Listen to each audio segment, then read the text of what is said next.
Alors sur la recherche, moi j'ai eu la chance de pouvoir développer principalement la recherche en suicidologie. Donc la suicidologie, c'est vraiment tout ce domaine qui s'intéresse à la compréhension des conduites suicidaires et à leur prévention, avec une palette excessivement large de recherches possibles. Et donc dans le champ de la suicidologie, on retrouve différents champs de recherche, et il y a notamment un champ de recherche encore plus spécifique qu'on appelle la postvention. Et la postvention, ça s'intéresse à tout ce qui se passe après un suicide. Vous imaginez bien que quand il y a eu un suicide, ça va avoir un impact très important sur l'entourage immédiat, mais également à plus large échelle, sur une communauté, voire sur une société, sur les médias, sur un ensemble d'acteurs qui vont se trouver impactés par cette question.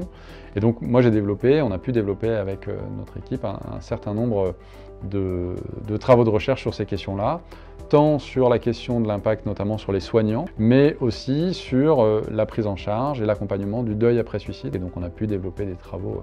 dans ce champ-là, avec notamment la création par exemple d'une plateforme, la plateforme Espoir, pour les personnes endeuillées par suicide. Et puis j'ai une autre dimension de recherche qui porte sur les déterminants sociaux de la santé mentale, donc qui a fait l'objet de ma thèse en philosophie. Pour finir sur cette question de recherche, dire un mot de mon laboratoire de recherche, qui est le laboratoire Reshape, qui est un laboratoire INSERM situé au sein de l'université Claude Bernard Lyon 1, qui est un laboratoire pluridisciplinaire, qui n'est pas du tout un laboratoire de psychiatres. Il y a des psychiatres, on est plusieurs, mais c'est un laboratoire de santé publique, avec un axe principal qui est la recherche sur les services de santé.